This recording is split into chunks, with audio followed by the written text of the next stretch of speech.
इसे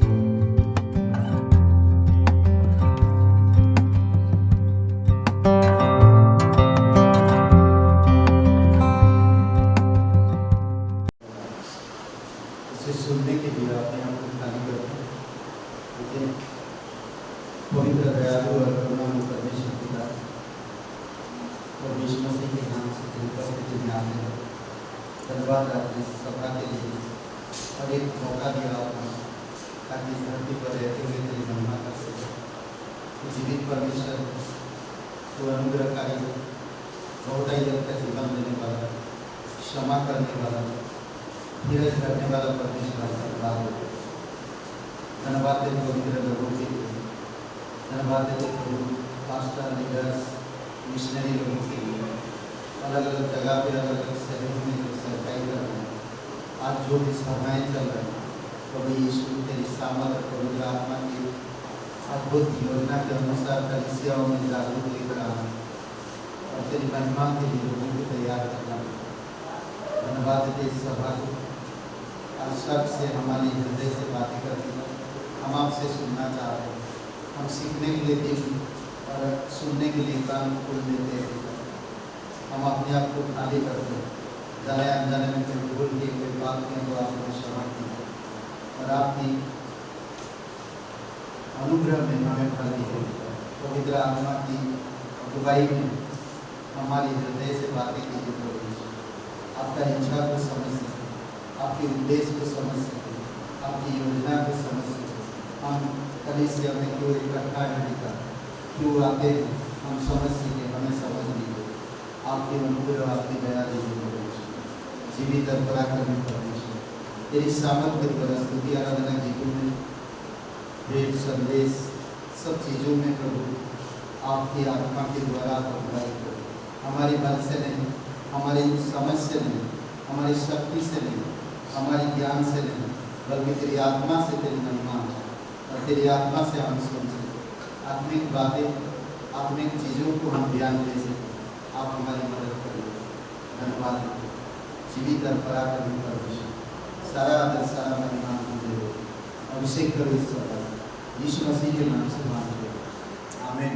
अपने मन को तेरी और उठाता, अपने मन को परमेश्वर की ओर उठाइए और प्रभु की आराधना करें। वो जीवित परमेश्वर है, वो करुणामय परमेश्वर है। आमीन।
देते आपकी सामर्थ्य की, धन्यवाद देते आपकी पवित्रता और धार्मिकता की, आपकी विश्वास योग्यता की। आप करुणामय परमेश्वर, आप बहुतायत जीवन देने वाला परमेश्वर, ज्ञान रखने वाला, आप पूरे जगत को संभालते, हर एक चीज़ का अधिकारी है आप। धन्यवाद देते प्रभु, धन्यवाद देते। तू हमारा स्वामी है, तू हमारा अधिकार रखने वाला परमेश्वर। धन्यवाद देते, हम तेरे अधीन होकर तेरी महिमा करते प्रभु। तू कुचले हुओं को उठाता और उन्हें छुटकारा देता और बल देता है। निराशा में पड़े हुए लोगों को आशा देता है। तू कब्र से विजय हुआ, मृत्यु से विजय हुआ, तू हरा दिया अंधकार और मृत्यु। धन्यवाद देते, तू राजाओं का राजा, तू प्रभुओं का प्रभु, तू जीवित परमेश्वर। धन्यवाद देते परमेश्वर, धन्यवाद करते हैं। राजा की स्तुति करें, चरणों में उसके झुके, अद्भुत इसके काम। देखो शाफी ने क्या क्या किया, प्यार उसका जीत गया, अद्भुत उसके काम, अद्भुत उसके काम।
सर्वशक्तिमान प्रभु परमेश्वर जो है अर्थात रहेगा। सर्वशक्तिमान प्रभु परमेश्वर जो है अर्थात रहेगा। तेरी महिमा होवे सदा मेरे जीवन में। तेरी महिमा होवे सदा मेरे जीवन में। मेरे आदर महिमा तुझे ज्ञान धन्यवाद प्रभु। मेरे स्तुति और शक्ति प्रशंसा सदा सर्वदा। मेरे आदर महिमा तुझे ज्ञान धन्यवाद प्रभु। मेरे स्तुति और शक्ति प्रशंसा सदा सर्वदा। सर्वशक्तिमान प्रभु परमेश्वर जो है अर्थात रहेगा। सर्वशक्तिमान प्रभु परमेश्वर जो है अर्थात रहेगा। तेरी महिमा होवे सदा मेरे जीवन में। तेरी महिमा होवे सदा मेरे जीवन में। तेरी महिमा होवे सदा मेरे जीवन में। हमेशा तेरी महिमा हो हमारे जीवन से तू बढ़े हम बढ़े। हम कमजोर निर्बुद्ध नासमझ अज्ञानी अयोग्य फिर भी तू हम लोगों से प्रेम करता है। धन्यवाद हो हमें आत्मिक बल दी, हमें आत्मिक सामर्थ दी, हमें आत्मिक अगुवाई करे परमेश्वर। हम आपसे प्यार करते हैं, हम आपसे सुनना चाहते हैं, हम आप में बढ़ना चाहते हैं, हम आप में जीना चाहते हैं। आपकी स्वभाव आपके गुणों में हमें भर दीजिए। हमें कुछ नहीं आता, हम आपसे पाना चाहते हैं। धन्यवाद देते आपके प्रेम, धन्यवाद आपके उद्देश्य, धन्यवाद आपके राज्य, धन्यवाद हमारी नाम जीवन के पुस्तक में लिखे हैं। धन्यवाद देते हैं हमें क्षमा करने के लिए, धन्यवाद हमें छुटकारा देने के लिए, धन्यवाद पाप की गुलाम से हमें छुड़ाने के लिए। धन्यवाद देते परमेश्वर। आज हम विजय, आज हम जीते हुए। धन्यवाद देते परमेश्वर। अभिषेक करोगे तू पवित्र आत्मा के द्वारा एनेटिंग कर परमेश्वर। हमारे हृदय से बातें जीवित करा करने परमेश्वर। प्रत्येक हृदय आत्मा को छू प्रभु यीशु। धन्यवाद देते संदेश के द्वारा। धन्यवाद देते यीशु मसीह के नाम से मांगते हैं, आमेन। आप सभी लोग बैठ सकते हैं।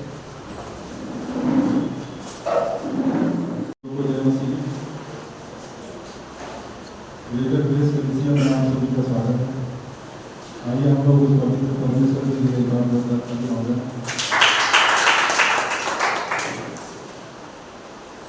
यहाँ पर एक वचन है, वचन 29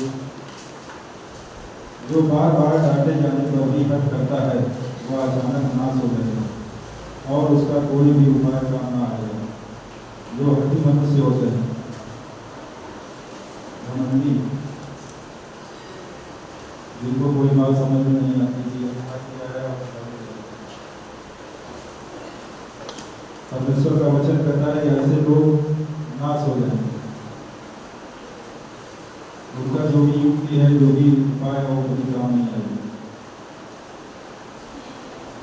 जैसा आप सभी लोग जानते हैं कि रविवार के बाहर भगवान में आप लोगों का बहुत बहुत स्वागत है। और सोमवार और मंगलवार अभी तक क्लास बंद है, लेकिन अब सोमवार और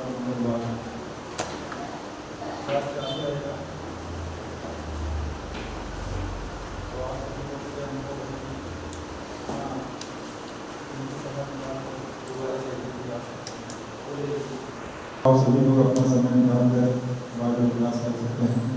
जब हम लोग बाइबल क्लास करते हैं तो मुझे एक वचन उसमें समझाया जाता है तो उस वचन को हम समझ सकते हैं।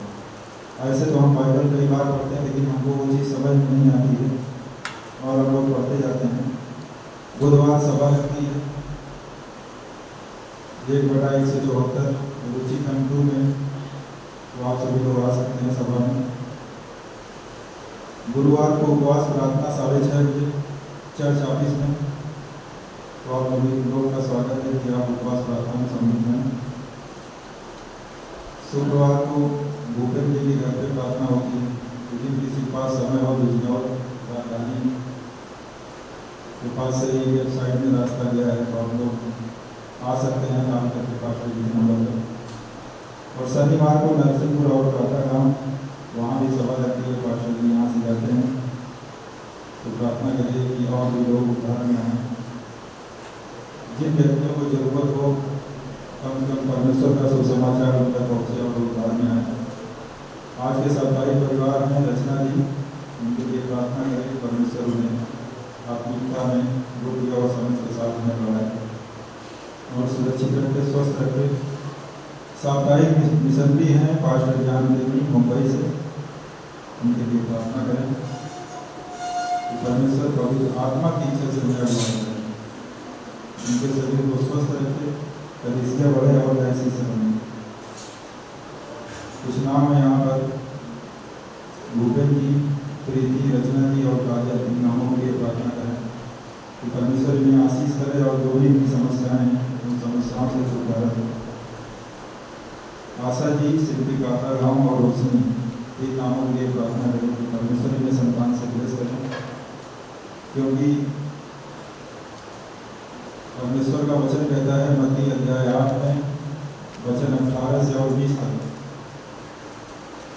वचन कहता है जो तुम पृथ्वी पर बांधोगे वो स्वर्ग में बंधेगा और जो पृथ्वी पर खोलोगे वो स्वर्ग में मिलेगा।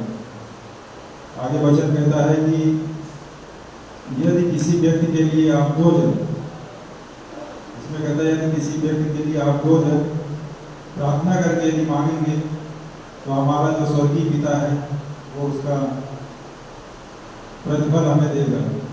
आगे वचन कहते हैं जब 2 या 2 से अधिक जन प्रार्थना करते हैं तो परमेश्वर उनके बीच में मौजूद होता है।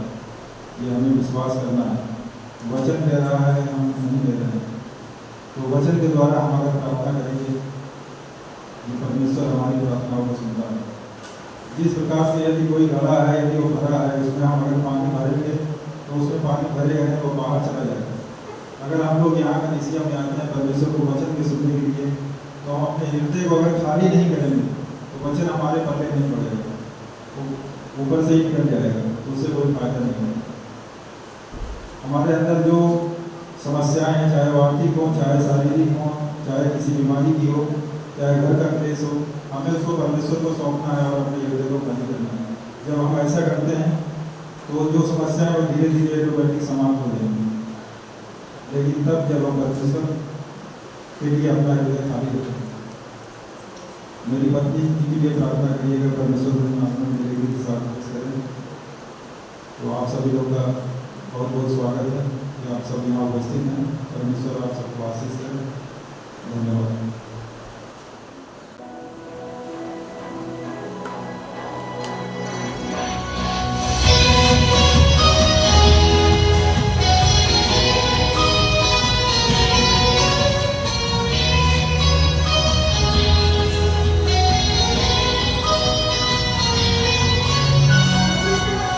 तूने संभाला हमेशा मेरे करीब, अब तक तू ही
यीशु मेरा जीवन तेरे नाम, मैं जहाँ भी हूँ हर जगह तेरे नाम को उठाऊंगा। तू ही शुरुआत, तू ही अंत, तेरे ही गीत गाऊंगा। मैं जहाँ भी हूँ हर जगह तेरे नाम को उठाऊंगा। तू ही शुरुआत, तू ही अंत, तेरे ही गीत गाऊंगा। चाहे मुझे धोखे कोई, चाहे मुझे सब छोड़ दे, चाहे मुझे मारा जाए, मैं ना रुकूंगा। चाहे मुझे धोखे कोई, चाहे मुझे सब छोड़ दे, चाहे मुझे मारा जाए, मैं ना रुकूंगा।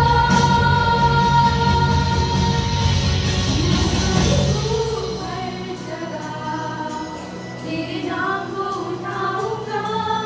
तू ही शुरुआत, तू ही अंत, तेरे ही गीत गाऊंगा।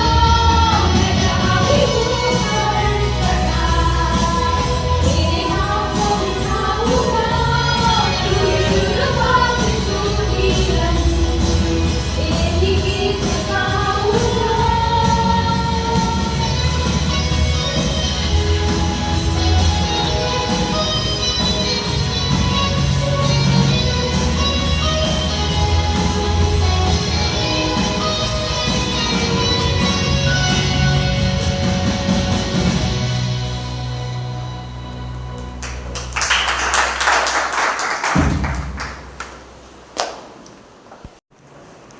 कभी आप निमंत्रण में गए हैं? निमंत्रण गए हैं? रोज जाते हैं? अभी इसीलिए तो खाली है चर्च, निमंत्रण में है। चर्च खाली तब होता है जब आप निमंत्रण में होते हैं। निमंत्रण में लोगों को बुलाए हैं, बुलाए क्या? मानते भी, बोलते भी। निमंत्रण में लोगों को बुलाए हैं, निमंत्रण में आप गए भी हैं ना। जब आप निमंत्रण में जाते हैं तो आप क्या करते हैं? बेस्ट आप करना चाहते हैं। अरे वो तो हमारे से ज़्यादा अच्छे पोजीशन में है, उनका गिफ्ट अच्छा होगा तो हम लोग भी अच्छा देंगे, उनसे बेहतर हो। हम लोग यही सोच के जाते हैं और ऐसे कपड़ा पहनते ताकि उनका फीका लगे। हम लोग सिर्फ आसपास के लोगों को, जो बाकी लोगों को जो निमंत्रण में बुलाया, उनको नीचा दिखाने के लिए हम लोग सोचते हैं। समझ रहे? निमंत्रण क्यों दिया, क्यों हमें बुलाया, उसके बारे में हम कम सोचते हैं। जानते हैं प्रभु भी आपको निमंत्रण दिया। समझ रहे? प्रभु यीशु मसीह भी आपको निमंत्रण दिया। तो इसीलिए यीशु मसीह कहता मत्ती का 6 और वचन 4 में, दाएं बाएं मत देखो, इधर उधर मत ताको, उसके बारे में मत सोचो, उसके पोजीशन के बारे में मत सोचो, उसकी गिफ्ट के बारे में मत सोचो। समझ रहे? आप परमेश्वर के साथ कैसे व्यवहार करते हो, वो इम्पोर्टेंट। समझ रहे? मैं दूसरों को देखकर, अरे वो उनका तो अच्छा जॉब है और वो अच्छा गिफ्ट लाएंगे, हमारा गिफ्ट उनके सामने क्या होगा, हम यही सोचते रहते हैं। फिर हम नकली जेवर पहन कर जाते हैं ताकि असली वालों को नीचा दिखा सके। अरे जो है आपके पास वही करो, जो है आपके पास वही करो ना। अगर मेरा सैलरी 10,000 है तो मैं 1,000 रुपया गॉड को दूँ, ये मेरा परमेश्वर के साथ रिश्ता है, मेरा परमेश्वर के साथ ये रिश्ता है। अगर मेरा 20,000 सैलरी है तो मैं 2,000 रुपया परमेश्वर को दूँ हर महीना, ये मेरा कर्तव्य है। अगर मेरा 50,000 सैलरी है तो मुझे 5,000 परमेश्वर को दूँ, ये मेरा काम है परमेश्वर के साथ। समझ रहे? इसीलिए परमेश्वर कहता है मत्ती के 6 का 4 में, ताकि तेरा दास तेरा दान गुप्त रहे और तब तेरा पिता जो गुप्त में देखता है तुझे प्रतिफल दे। गुप्त रखो, दिखाने के लिए मत करो। कई बार हम आसपास के लोगों को अगर नहीं सोचते हैं तो हम उस व्यक्ति के बारे में सोचते हैं, कल अगर वो बुलाएगा हमें तो हम भी उसका बदला दे सके, हम ऐसा गिफ्ट देंगे कि वो बदला ही ना दे सके, ऐसा सोचते हैं। अगर आप पढ़ते हैं तो निमंत्रण करने वाले लूका का 14 अध्याय में पढ़ते हैं हम लोग थोड़ा सा। लूका का 14 अध्याय में क्या लिखा देखिए, 14 अध्याय और वचन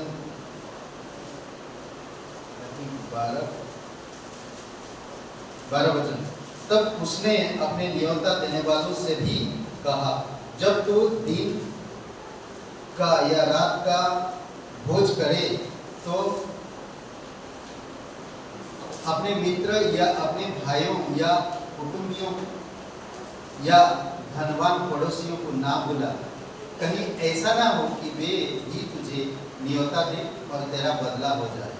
परंतु जब तू भोज करे तो कंगालों, टूटों, लंगड़ों, अंधों को बुला, तब तो धन्य होगा, क्योंकि उनके पास तुझे बदला देने को कुछ नहीं, परंतु तुझे धर्मियों की जी उठने पर इसका प्रतिफल मिलेगा।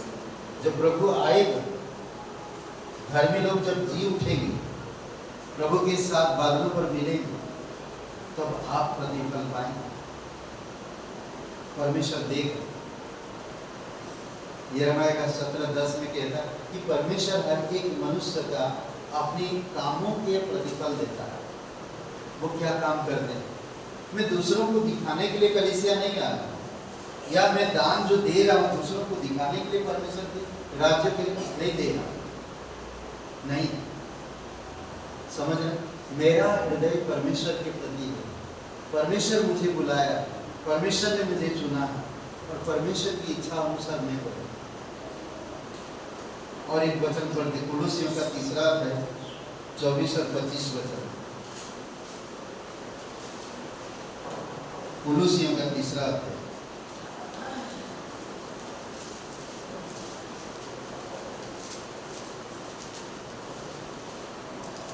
24 और 25 वचन। देखिए क्या कहता है, जो कुछ तुम करते हो तन मन से करो, यह समझकर कि मनुष्य के लिए नहीं परंतु प्रभु के लिए करते हो, क्योंकि तुम जानते हो कि तुम्हें इसके बदले प्रभु से मिरास मिलेगी। तुम प्रभु मसीह यीशु की सेवा करते हो। यीशु मसीह की आप सेवा करते, यीशु मसीह के पास आते हो, किसी को दिखाने के लिए नहीं, किसी को।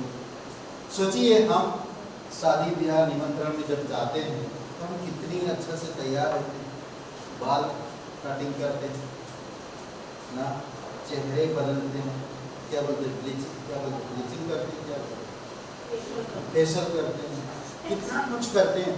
क्यों?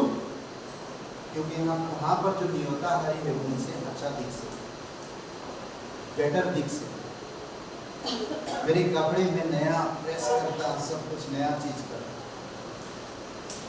ताकि मैं बेस्ट दिखूं। मेरे गहने पॉलिश कराता ताकि चमके। कई सारी चीजें हम करते हैं, क्या आत्मिक चीजों के लिए हम ऐसा करते हैं। कई बार देखा, लोग फटे नोट डाल देते हैं। क्या रहेगा प्रभु के साथ आपका मन, आपका दिल क्या रहेगा? सोचिए थोड़ी समय। मैं फटे, कहीं चला नहीं वो नोट, कहीं चला नहीं पाया, रिक्शा वाला ने लौटा दिया, मेरा नया नोट तोड़ना पड़ा। चलो ये चल नहीं रहा, मैं कलीसिया में डाल दिया रविवार को। क्या रिश्ता है आप परमेश्वर के साथ? परमेश्वर आपसे क्या चाहता है? आपका दिल, आपका मन साफ। बेस्ट चीज बलि करो परमेश्वर, बेस्ट। मैं मेरी पत्नी को कहता हूँ, कड़क कड़क नोट डालना, एकदम कड़क नया, कभी पुराना मत डाल। परमेश्वर एकदम कड़क नोट डाल, भले वो ज्यादा खर्चा होता ठीक है, पर हमारा दिल ऐसा साफ, कांच की तरह, पानी की तरह। समझ रहे हैं? आइए प्रार्थना करें। पिता परमेश्वर, धन्यवाद करो आपकी नम्रता, आपकी प्रेम, आपकी अनुग्रह, आपका सिद्धांत, आपका उद्देश्य ये अद्भुत है।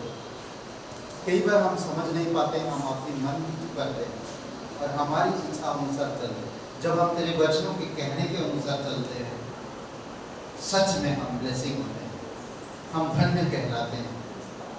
धन्यवाद देते प्रत्येक विश्वास के भाई बहनों के आपकी अनुग्रह, आपकी दया उन पर बनाई हो। यीशु मसीह के नाम से मांगते हैं, आमीन।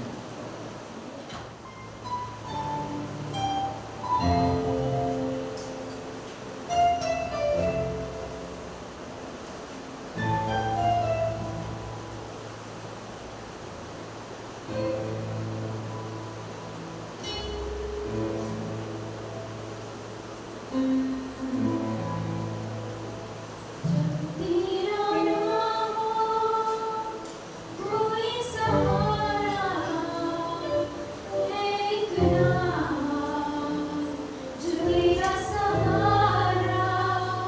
जब तेरा नाम कोई किनारा है, एक नाम जो तेरा किनारा। जब तू सोचे निर्बल तू है, एक नाम जो होगा तेरा बल।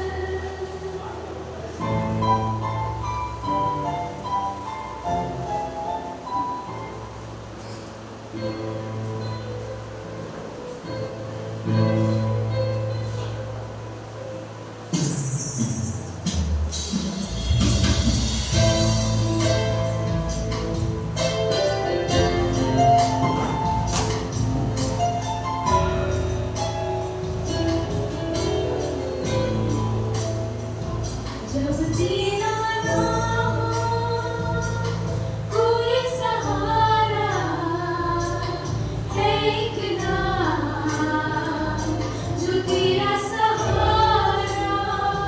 जब तेरा नाम हो कोई किनारा है, एक नाम जो तेरा किनारा। जब तू सोचे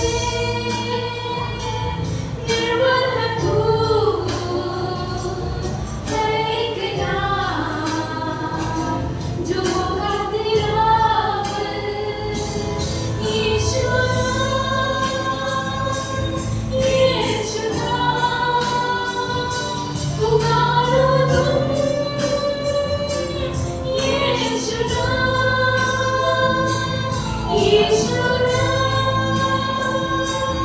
यीशु नाम पुकारो तुम, यीशु नाम, यीशु नाम, यीशु नाम, यीशु नाम, यीशु नाम।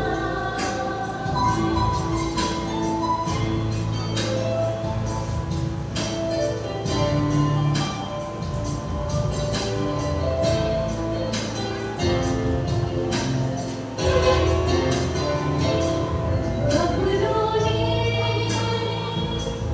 छोड़ा तुझे है, एक नाम जो सीने से रखता तुझे।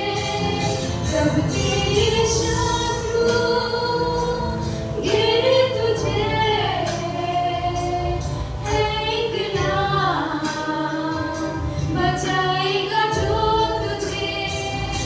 सबने कहा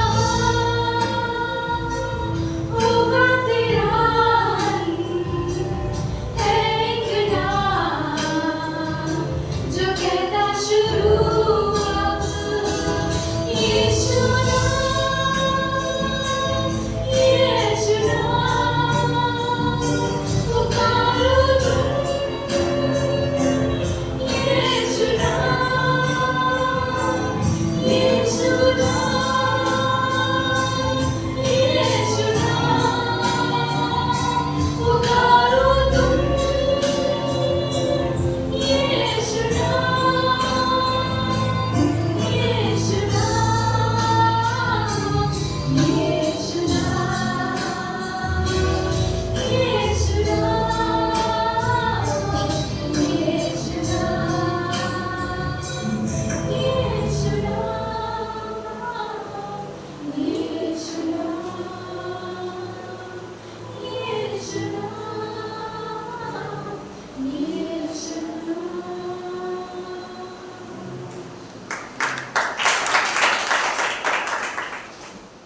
एक वचन को पढ़ते हैं जो यहाँ पर है, नीति वचन लिखा हुआ है 29। ओके, इस वचन से हम लोग संदेश में चलेंगे। वहाँ पर एक शब्द मिलेगा और उस शब्द के ऊपर हम लोग बात करेंगे, और वो जो शब्द है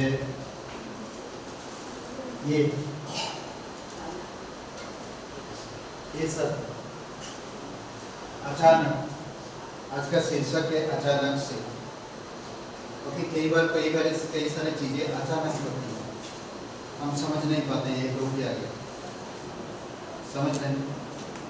अचानक मौत हो जाती है, अचानक बहुत बुरी बात मैं बता रहा हूँ, अचानक मौत हो जाती है, अचानक कुछ चीजें होता है, बहुत मुश्किल। पर अचानक से बहुत सारी चीजें होता है। एक चौराहा पर अचानक से बहुत सी चीजें हो जाती हैं। अभी आप यूट्यूब मीडिया में देखेंगे, एक गाड़ी वाला गाड़ी साइड में खड़ा करके वो टायर चेंज करने के क्या बोलते हैं, स्टपनी निकल रहा, और दूसरा गाड़ी आया उसको उड़ा दिया। अचानक से वो सोच नहीं पाया क्या हो गया। वो तो अपना सावधानी से कर रहा है, डिक्की से स्टेपनी निकाल रहा है, पीछे से एक गाड़ी आया, उसको ऐसा ही झुका हुआ, उसको पूरा अंदर ले लिया। अचानक सोच नहीं सकते, कुछ भी हो सकता। अचानक मौसम बदलता है, अचानक आप बीमार हो सकते, अचानक आपका दिमाग नहीं चलता, काम नहीं करता, अचानक सब्जी जल जाती, अचानक से होता बहुत सारे कुछ, समझ रहे हैं, अचानक। उसके ऊपर आज बात करेंगे हम। ये वचन कहता है जो बार बार डांटे जाने पर भी हट करता है तो अचानक नाश हो जाएगा और उसका कोई भी उपाय काम ना आएगा। बार बार परमेश्वर चेतावनी देता है, बार बार परमेश्वर बताता है, बार बार सिखाता समझाता है, फिर भी हम परमेश्वर को हट करते हैं। एक बहुत आदर्श चेतावनी है ये, एक बहुत ही आदर्श चेतावनी है। चेतावनी को हमें कभी भी हल्का नहीं लेना चाहिए, हमें उसको गंभीर देना चाहिए उस चेतावनी को। ये जो शब्द है अचानक नाश हो सकता, क्यों भाई नाश होने? परमेश्वर होता है उनका जीवन देने वाला परमेश्वर, मैं नाश क्यों हूं? ये सब को पढ़िए, बार बार डांटे जाने पर भी हट करता, समझ रहे? कभी में हो सकता, अचानक कुछ भी हो सकता। परमेश्वर प्रेमी है, परमेश्वर करुणामय है, परमेश्वर अनुग्रहकारी है, परमेश्वर न्यायी भी है, समझ रहे? वो न्याय भी करता है। इसीलिए आपको मुझे समझना। आइए प्रार्थना करते हैं। पिता परमेश्वर, प्रभु यीशु मसीह, हम धन्यवाद देते हैं आपकी उपस्थिति में, आपकी मौजूदगी में हमें जरूरत है आपकी आज्ञा पालन कर सके, आपकी वचनों और आत्मा की अगुवाई में चल सके। आप हमारी मदद करिए, धन्यवाद देते। तो राजाओं का राजा, तो प्रभु का प्रभु, सर्वशक्तिमान परमेश्वर, दयालु और करुणामय परमेश्वर, अभिषेक करो प्रत्येक हृदय आत्मा, तेरी पवित्र आत्मा की सामर्थ्य, तेरी पवित्र वचनों में, तेरी अनुग्रह के द्वारा प्रभु यीशु अगुवाई करो। धन्यवाद देते, तेरी जय जयकार और महिमा करो, यीशु मसीह के नाम से मांगते हैं, आमीन। ओके, थोड़ा आप लोग बातचीत करिए, फिर हम लोग बताया उसके ऊपर आपस में बातचीत करिए थोड़ा, और फिर मैं बात करता हूँ। तो आगे बढ़े। इसका कुछ चीजें देखेंगे अचानक शब्द से। तो जब मैंने पढ़ा वचन तो अचानक शब्द के बारे में, तो आप लोग क्या विचार कर रहे हैं? क्या विचार कर रहे हैं? अचानक परमेश्वर की चेतावनी, बार बार भटक करके परमेश्वर की बातें ना मानते तो नाश हो जाएगा। ये नाश हो जाने का क्या मतलब है? इसका क्या अर्थ है? क्या बोलते हैं? हाँ क्या इजराइल लोग बार बार परमेश्वर को हट किया। अगर आप न्यायों का किताब पढ़ेंगे, इतिहास की किताब पढ़ेंगे, तो इन सब चीज़ों में लिखा होगा कि वो लोग परमेश्वर के प्रेम को, परमेश्वर की उपस्थिति को, परमेश्वर की आज्ञाओं को, परमेश्वर के नियमों को त्याग किया और पराये देवताओं के पीछे गए। कई सारे हट किया, परमेश्वर को दुख हुआ, परमेश्वर को तकलीफ हुआ।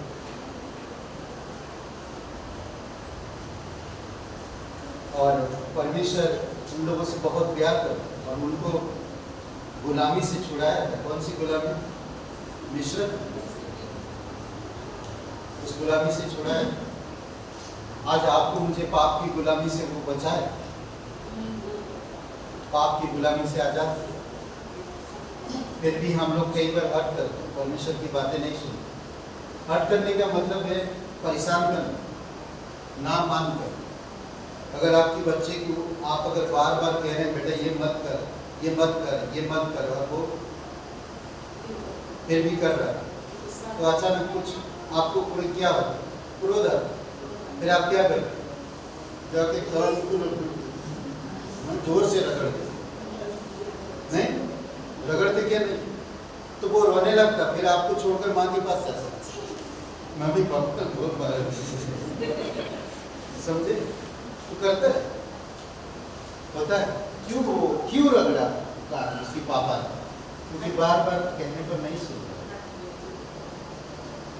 समझ रहे? एक चीज ध्यान दीजिए, एक आदर्श चेतावनी है। आदर्श का मतलब समझ रहे हैं? आदर्श का मतलब है कि ये चेतावनी प्रेम भरा,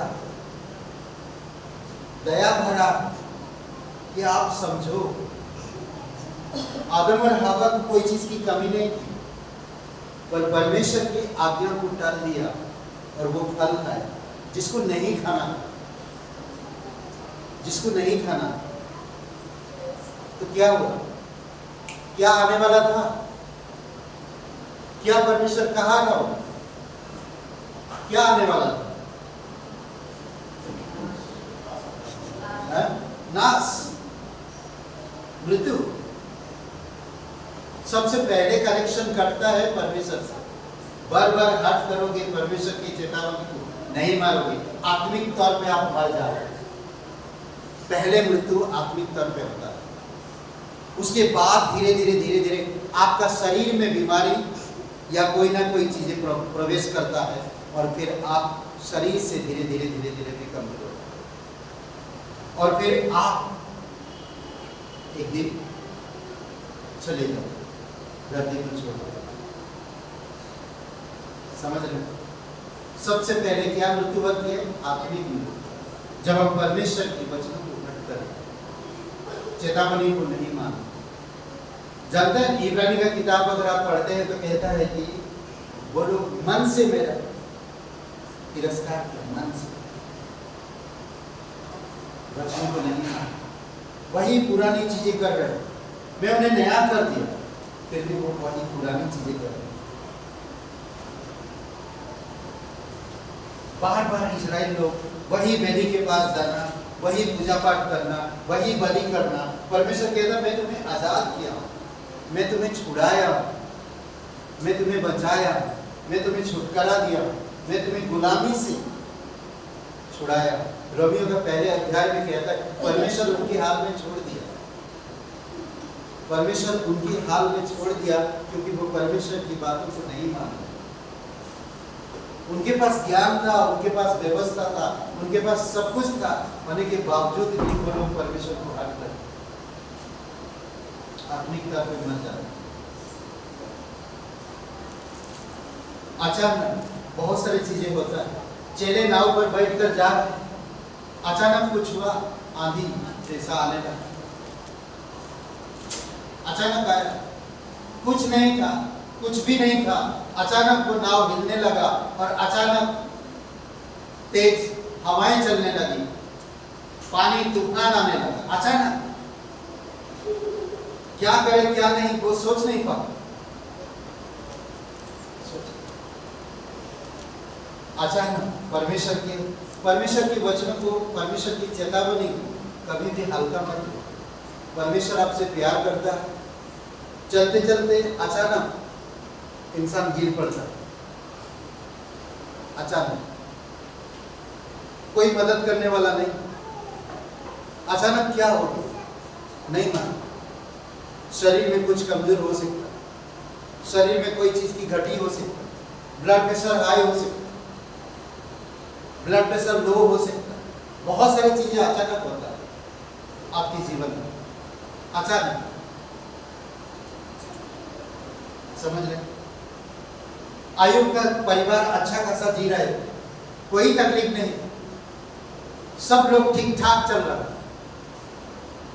धड़ाधड़ अचानक चीजें हो रहा है, अचानक सब चल रहा है।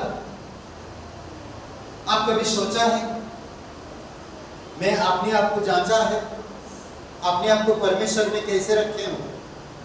परमेश्वर के प्रेम में, परमेश्वर की क्षमा में, परमेश्वर की वचनों में, परमेश्वर के उद्देश्य में, सिद्धांतों में, परमेश्वर के राज्य में, परमेश्वर की धार्मिकता में अपने आप को कैसे रखे हो?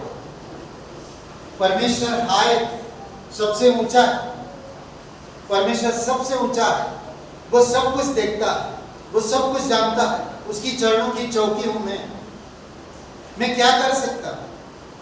मैं तो सर उठा के देख भी नहीं सकता, देख भी नहीं सकता। मैं ऐसा आदमी, इंसान ऐसे।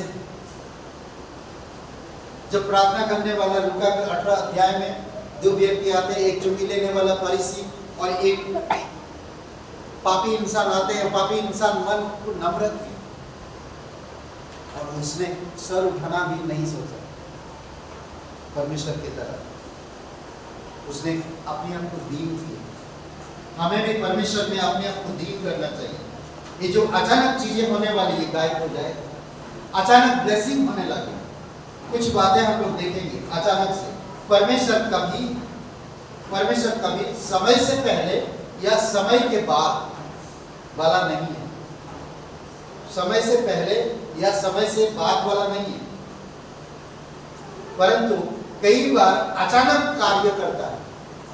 अचानक आप कभी सोचा भी नहीं होगा कि मेरा जॉब जा सकता, मेरा घर में कोई बीमार हो सकता, मैं एक्सीडेंट हो सकता, कहीं पर भी मेरा पैर टूट सकता। अचानक कुछ चीजें हो रहा नहीं मालूम, मैंने कभी सोचा नहीं, मैंने कभी देखा नहीं ऐसा, पर अचानक होगा, अचानक हुआ।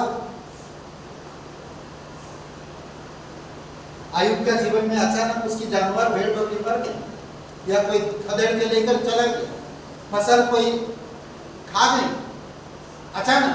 कभी नहीं हुआ ऐसा और कभी नहीं सोचा, अचानक हुआ। पर परमेश्वर ने स्थिर। आयुब के पास सब कुछ अचानक से जाने के बावजूद भी आयुब परमेश्वर से प्रेम करता। कई बार हम छोटी छोटी चीजों में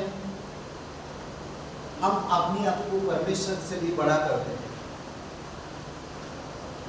परमेश्वर मेरे कितने पापों को क्षमा करता, मेरे कितनी बर्दाश्त करता, वो मैं भी बर्दाश्त करना सीखता। मेरे कितनी गलतियों को बर्दाश्त करता, मैं कितनी बार आज्ञा टालता हूं परमेश्वर का, पर फिर भी वो बर्दाश्त करता। आप सोचो कि परमेश्वर आपसे कितना प्यार करता। अचानक क्यों लाए? कई बार समय से पहले, कई बार समय के बाद। हम बोलते कि समय से पहले तो होगा नहीं, अचानक होगा। ब्लेसिंग भी हो सकता है, नाश भी हो सकती है, सामर्थ्य बन सकती है, बहुत सारी चीजें। आप लखनऊ में कौन सा चौराहा है? 90 चौराहा ना, 10-90 चौराहा गए कभी? इधर जाए पता नहीं चलता, किधर से आगे मालूम नहीं पड़ता है। ऐसा चौराहा है, खतरनाक है वो। मैं 2 बार 3 बार गया, मैं बोलता ये चौराहा है क्या है ये? कोई अचानक आपके बगल में कूं कर अरे किधर से हूँ मैं? अचानक जा रहा हूं मैं, इधर से देखा भिखारी कोई है नहीं, अचानक कोई घुसा है और बाजार। अरे भाई, कई बार समझ नहीं सकते कुछ चीजें हम देखते हैं। कभी सोचा आपके जीवन में कभी अचानक जागृति आता है? कभी सोचा आपकी कलीसिया में कभी जागृति आ जाए अचानक? अचानक, समझ रहे? इतिहास, दूसरा इतिहास का 19 अध्याय में राजा हिजकिय्याह के दिनों में उन्होंने एक काम किया। राजा परमेश्वर के सामने झुका, परमेश्वर नम्र हुआ, परमेश्वर की आज्ञा माना और सभी को उपवास करने के लिए कहा, और फिर अचानक जागृति आई। वचन 36 में कहता है अद्भुत तरीके से, तब हिजकिय्याह और सारी प्रजा के लोग उस काम के कारण आनंदित हुए जो यहोवा ने अपनी प्रजा के लिए तैयार किया था, क्योंकि वह काम एकाएक का मतलब अचानक हो गया था। ओके, पूर्ण जागृति लाए, पूर्ण निर्माण हुआ, पुनर्स्थापना हुआ मंदिर का, तब जागृति आई। अगर आप कोई गलती कर रहे हो या आप टूटे हुए हो तो परमेश्वर के पास आओ, उस इंसान के साथ समझौता नहीं बल्कि क्षमा मांग लो, छोटा बन जाओ, कोई फर्क नहीं पड़ता। परमेश्वर आपके जीवन में जागृति लाएगा। परमेश्वर इतना महान परमेश्वर होने के बावजूद भी इंसान के अधीन रहने लगा।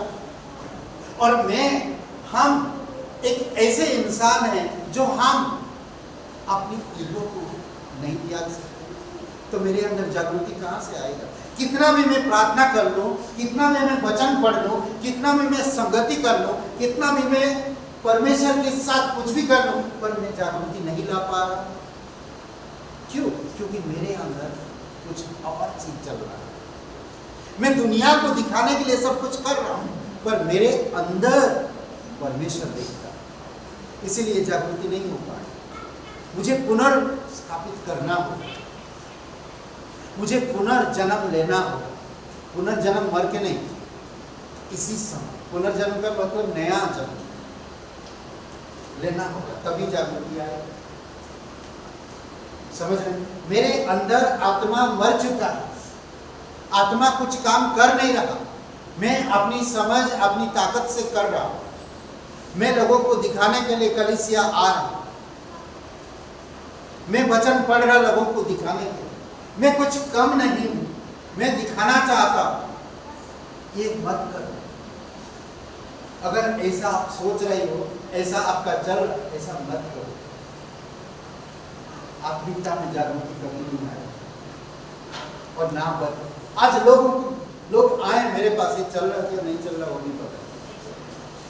हेलो, आज लोगों के पास परमेश्वर कम होते हैं, अपनी दिमाग से काम करते हैं। प्रभु यीशु मसीह कहा, अपनी समझ की सहारा मत करो। हमारी रास्ता गड़बड़ क्यों हो? क्योंकि मैं अपनी समझ की सहारा करता हूं। मैं इंसान को देखकर काम कर रहा हूं, मैं इंसान के सामने नम्र नहीं बोल रहा। मेरा नया जन्म नहीं हो, नई चीजों में नहीं बढ़ रहा, जागृति नहीं हो। कई बार कहते कि मंदिर टूट गया, लोग मंदिर की सारी चीजें उड़ा ले गए, लोगों को नाश किए, जला दिए, सब कुछ किए, सब कुछ हुआ, टूट गए लोग, बिखर गए लोग, बर्बाद हो गए कई सारे लोग। समझ रहे? बहुत सारे ऐसी चीजें हुआ इस्राएल के पवित्र स्थान में, परमेश्वर की उपस्थिति में बहुत कुछ हुआ। पर एक चीज जानते हैं, जब दोबारा लोग नम्र हो, परमेश्वर के अधीन आए, परमेश्वर से क्षमा मांगे, फिर से स्थापित किए, फिर से बाउंड्री बनाए, फिर से जले हुए चीजों को ठीक किए, तो फिर परमेश्वर जागृति लेकर आया। हालेलुया! जब हम परमेश्वर के सामने नम्र होते हैं, गलत चीजों को त्याग देते हैं, हमारे अपने आप को नम्र करते हैं, फिर से हम नया जन्म में आते हैं और परमेश्वर जागृति लेकर आता है। सोचिए, मेरे जीवन में ब्लेसिंग नहीं आ रहा, मेरे जीवन में उन्नति नहीं हो पा रहा हूं, मेरा जीवन क्यों, मैं वचन को याद क्यों नहीं रख पा रहा हूं? मैं क्यों ऐसा हो रहा हूं? क्या कारण है? यानी कि कारण मेरे अंदर है, मेरे अंदर है। मैं जब तक नम्र ना हूं, मैं कुछ नहीं कर पाऊं। पौलुस इतना समझदार, इतना बुद्धिमान, व्यवस्था को मानने वाला, हर एक चीज शास्त्रीय फरीसियों का आदर करने वाला, गुरुजनों का संस्कार करने वाला ऐसा व्यक्ति, एजुकेटेड, वेल सब कुछ उसके पास था, कोई चीज की कमी नहीं था। पर वो जब अचानक से वो दर्शन देखता है और फिर नम्र हो गया।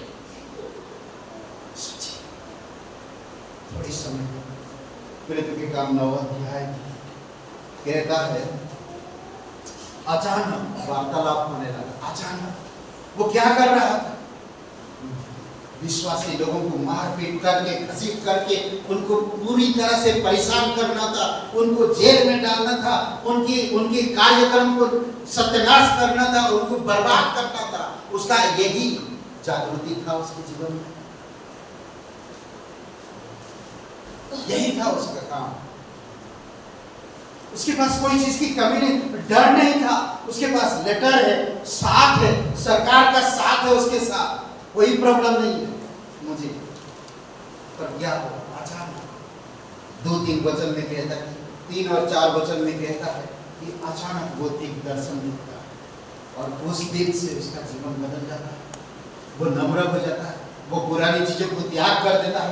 कभी घमंड नहीं हुआ, कभी विरोध नहीं किया, कभी परमेश्वर के चेतावनियों को नजरअंदाज नहीं किया, कभी लापरवाही नहीं किया, कभी दूसरे के बारे में नहीं सोचा, कभी गुरुजनों के बारे में नहीं सोचा, कभी अपनी समाज के बारे में नहीं सोचा, कभी अपने परिवार के बारे में नहीं सोचा, सिर्फ परमेश्वर के बारे में सोचिए। और आज हम अपनी शरीर के लिए, अपनी इच्छा के लिए, अपनी ही आदर के लिए हम लोगों को पास नहीं करना चाहते। हम परमेश्वर को भूल जाते हैं, लोगों के रिश्तों में हम पड़े जाते हैं। परमेश्वर से वो फिर वार्तालाप करने लगे। अचानक दर्शन हुआ, वार्तालाप करने लगे। प्रभु तू कौन है? प्रभु तू कौन है? मैं यीशु जिसे तू सता रहा है। अचानक से बात और फिर उसका जीवन बदल गया। अद्भुत है। कई बार आप और मैं, मेरे अंदर जागृति नहीं हो रहा, मैं परमेश्वर से वार्तालाप नहीं कर पा रहा। क्यों? क्योंकि मेरे घमंड, मेरी कमजोरियां, मेरी समझ, मेरी ताकत, मेरी इच्छा, ये मुझे रोक के रखा है। मेरी व्यवस्था, मेरे रिश्तेदार, मेरी परंपरा, ये सारी चीजें मुझे रोक के रखा है, परमेश्वर से बात करने से मना कर रहा है। सोचिए,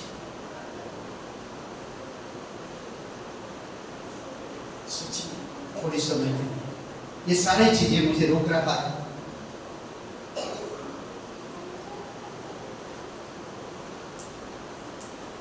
और एक बात है, लूका का 2 अध्याय वचन 13,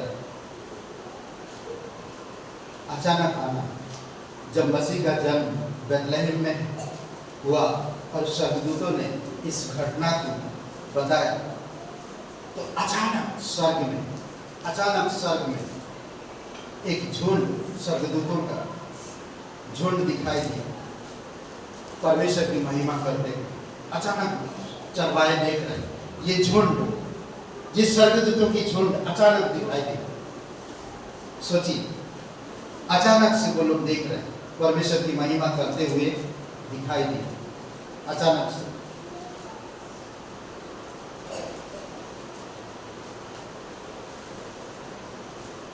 अचानक छुटकारा भी आता है। हो सकता है बहुत दिनों से तकलीफ से गुजर रहे, हो सकता है आप कहीं पर बंदी है, कुछ कर नहीं पा रहे। परमेश्वर पे भरोसा रखिए, परमेश्वर में आनंदित रहिए, परमेश्वर में खुश रहिए, वचन पढ़ते रहिए। कुछ हो नहीं रहा तो शांत रहिए, आपका दिमाग लगाने की जरूरत नहीं, शांत रहिए। पौलुस, सिलास, ये लोग सब जेल में थे।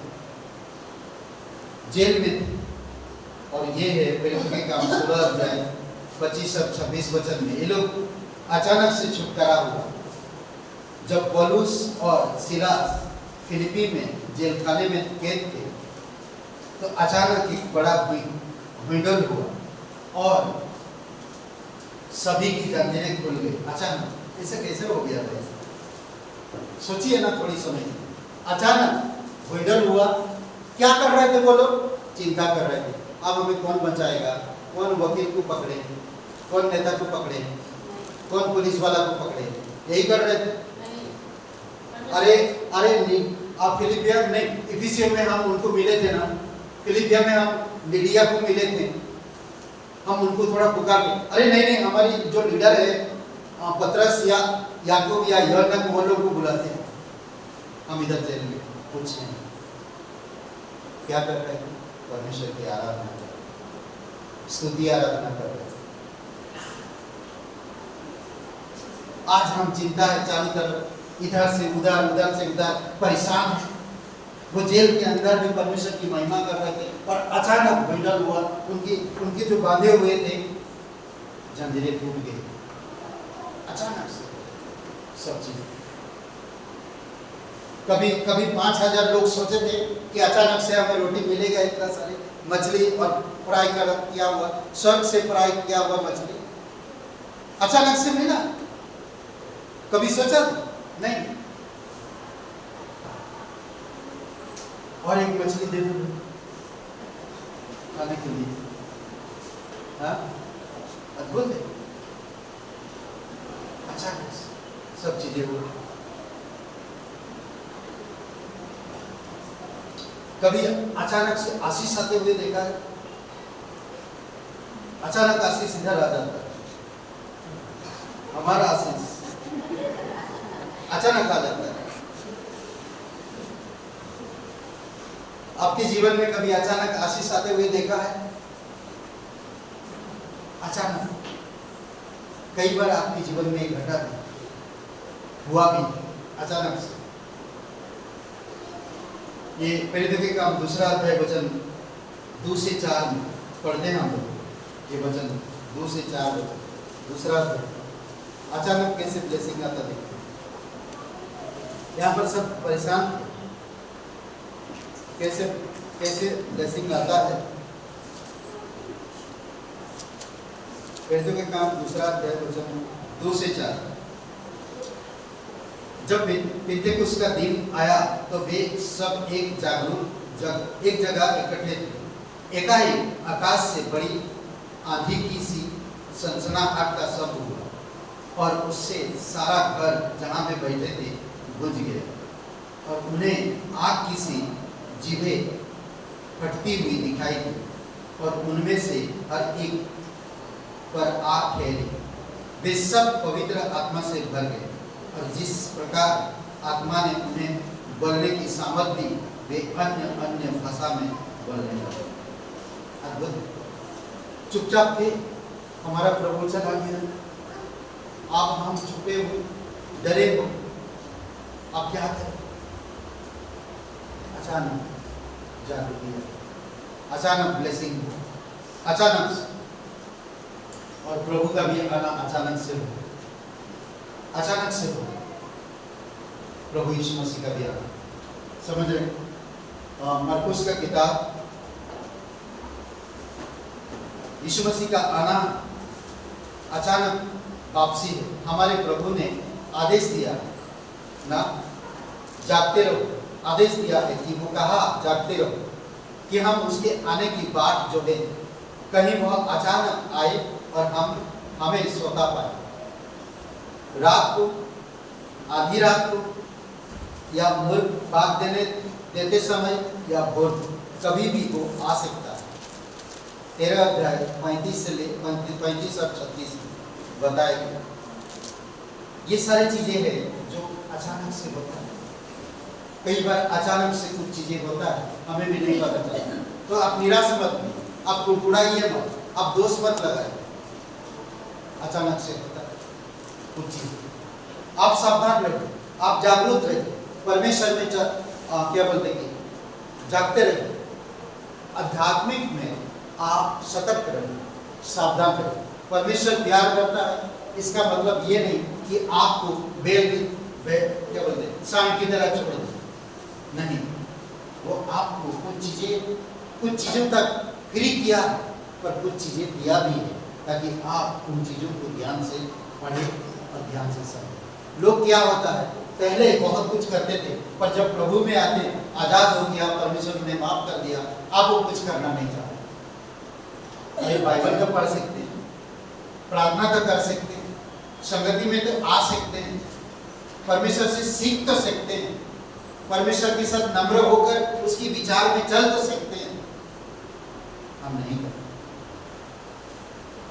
पहले कहाँ कहाँ हम जाते थे, मंगलवार हम किसी भी हाल में मंगलवार चढ़ावा चढ़ाने जाना है, शनिवार को उपवास रखना है तो रखना है, मंगलवार को या क्या बोलते हैं सोमवार को उपवास रखना है तो रखना ही है।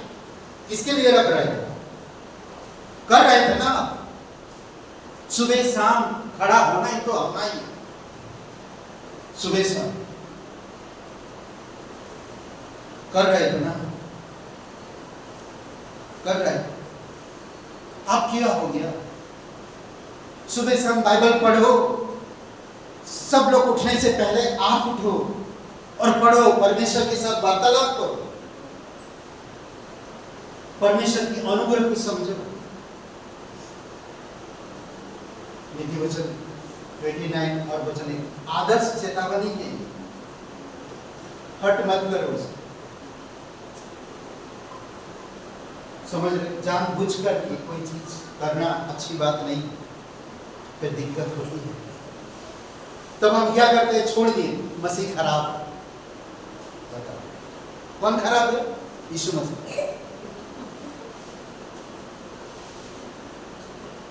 आप करना है, आपको सुरक्षित रहना, आपको जागरूक रहना, आपको आशीषित रहना, आपको चंगाई रहना, आपको छुटकारा पाना, आपको नया जीवन में प्रवेश करना, तो आपको परमेश्वर में अधीन होना, परमेश्वर के वचन को मानना, आज्ञा पालन करना, आगे बढ़ना। कई सारी चीजें हैं जो पता है। घर बनाने वाला भी उनको तो बताया गया, चट्टान पर घर बनाओ भाई, बाढ़ आएगा, आंधी आएगा, तूफान आएगा। आप जब यीशु मसीह पर विश्वास करोगे तो आप चट्टान पर घर बनाते जाओ, आंधी तूफान का सामना करेगा। अब बालू में मत बनाओ।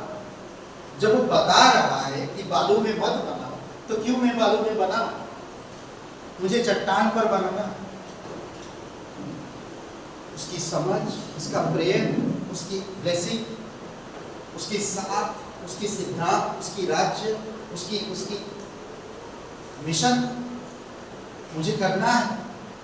मैं घर में खाने पीने के लिए मैं प्रार्थना नहीं करता, रहने के लिए मैं प्रार्थना नहीं करता, पहनने के लिए मैं प्रार्थना नहीं करता। मैं प्रार्थना करता कि परमेश्वर मुझे ऐसे बल दे कि मैं एक आत्मा को जीत सकूं, एक प्राण को बचा सकूं, एक पापी को परमेश्वर तेरे पास ला सके, क्योंकि मुझसे तू प्यार करता।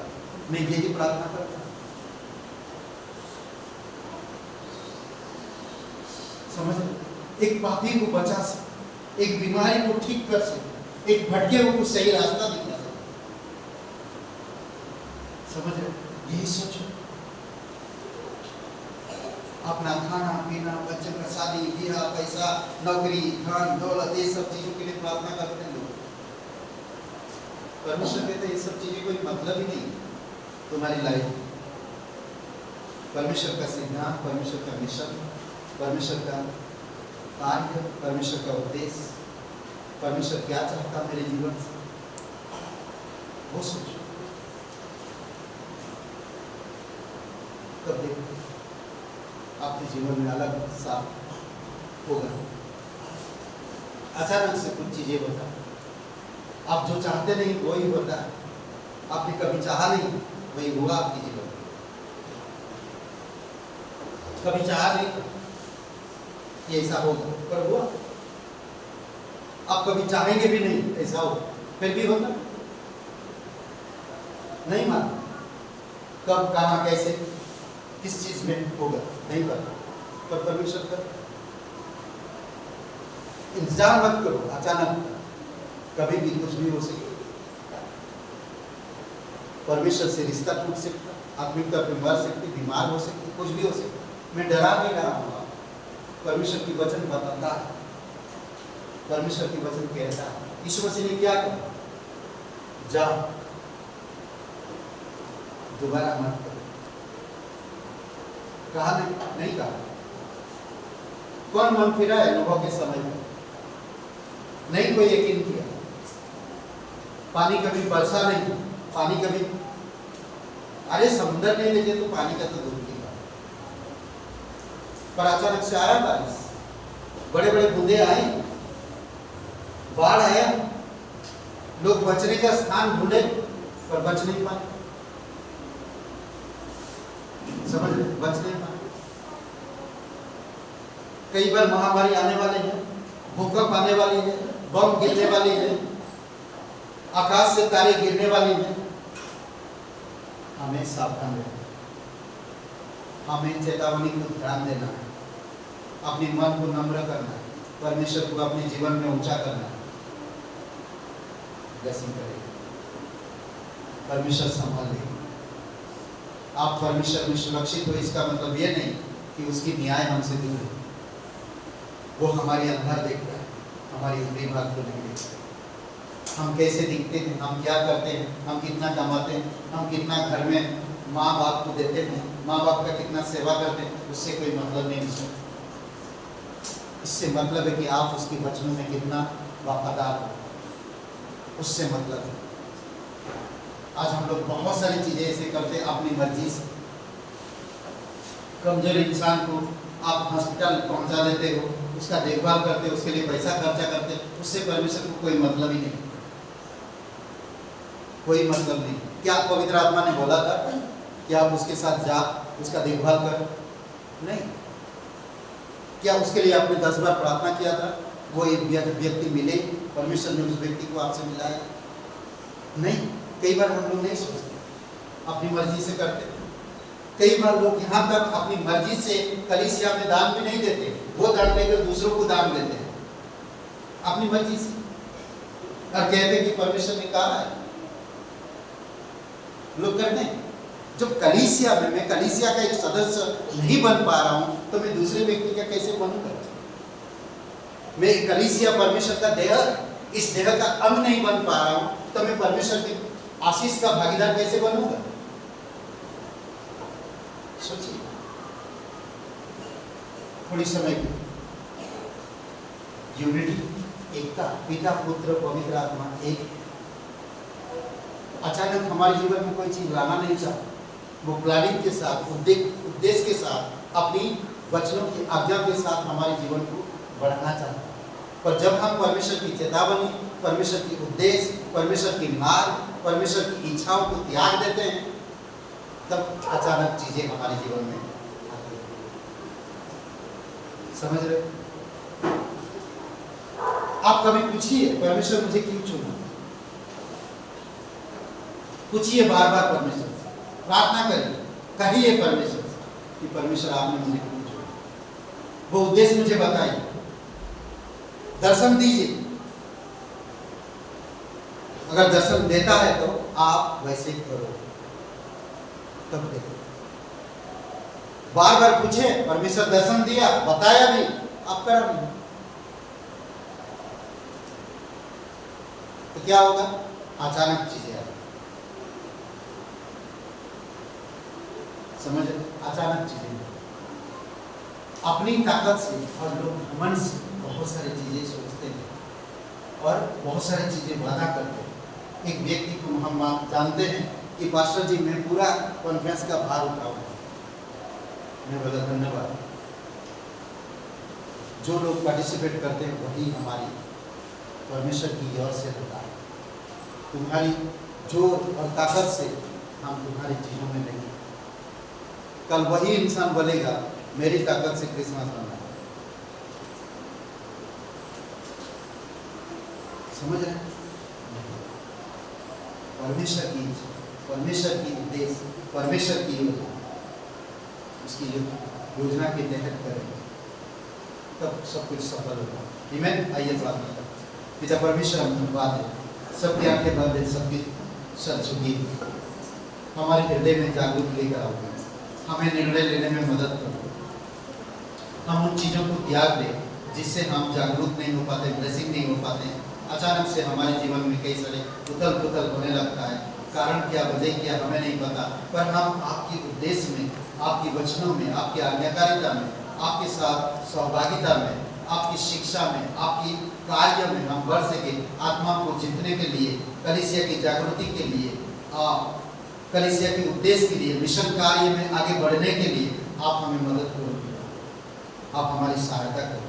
बाइबल क्लासेस में, स्कूल में हम मजबूत बन सके, हम सिखा सके, हम मदद कर सके एक दूसरे को, हम एक दूसरे को सुसमाचार बांट सके, हम एक दूसरे को प्रोत्साहन कर सके। प्रभु यीशु, आप हमें अगुवाई करो, आप हमें हमारे हृदय से बातें करो। ये कलीसिया आपका है, ये देह आपका है प्रभु यीशु। आप कहाँ किसको किस तरह से इस्तेमाल करना चाहते हैं, आप उन्हें अगुवाई करो, आप उन्हें दर्शन करो, आप उनके हृदय आत्मा से बात करो। धन्यवाद, तेरी स्तुति महिमा करते। कोई भाई बहन यहाँ पर नया है, आप नहीं जानते इस जीवन के अंत के बाद कहाँ आप अनंत बिताएं, सबकी आंखें बंद हुए, सबके सर झुके हुए।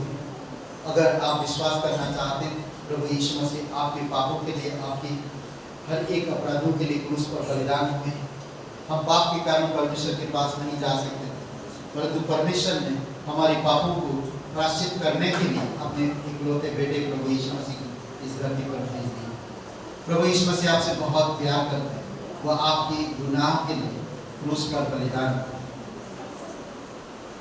तीसरे दिन कब्र में से जी उठे, जो कोई भी उनका नाम लेते वो उद्धार पाते। अगर आप पहले कभी प्रार्थना नहीं किए तो मेरे साथ आज कर सकते हैं, अगर आप पहले प्रार्थना किए हैं तो आपको करने की जरूरत नहीं। सबकी आंखें बंद है, सबके सर झुकी हुई, मेरे साथ ही प्रार्थना करें।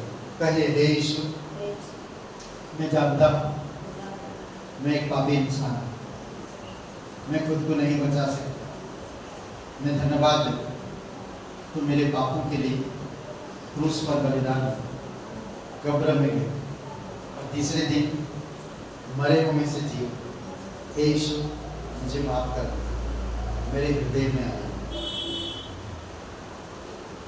मैं विश्वास करता हूँ तो पवित्र परमेश्वर का एक होता है यीशु नासरी मेरे मुक्तिदाता, यीशु के नाम से आमीन।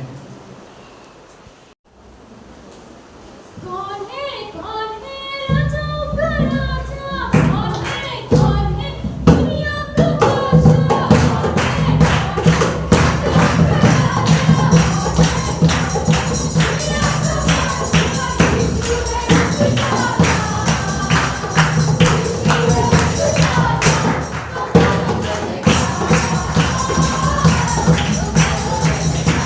Thank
प्रभु यीशु प्रत्येक लोगों को अगुवाई करो, अचानक से होने वाले चीज़ों से हमें बचाओ करो।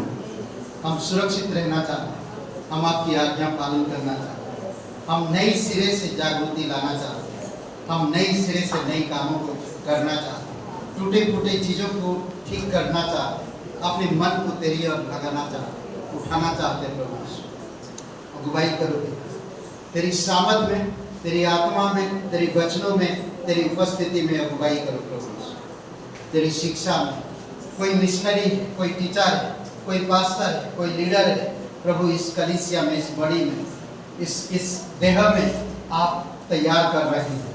धन्यवाद देते तू जीवित और पराक्रमी परमेश्वर। धन्यवाद देते कोई प्रार्थना करने वाला, कोई सिखाने वाला, कोई अच्छा योद्धा, प्रार्थना योद्धा प्रभु बनने वाले लोगों को आप तैयार करो। धन्यवाद देते तेरी स्तुति महिमा करते प्रत्येक लोगों को अगुवाई कर। धन्यवाद देते शरीर को घर परिवार में, आय उपाय में आप ब्लेसिंग करते। धन्यवाद अंधकार की शक्तियों से, बीमारियों से प्रभु दूर रहो, तेरे लोगों को आप प्रोटेक्ट करो। यीशु मसीह के नाम से मांगते हैं, आमीन। सबको आशीष मिले। बहुत बहुत धन्यवाद।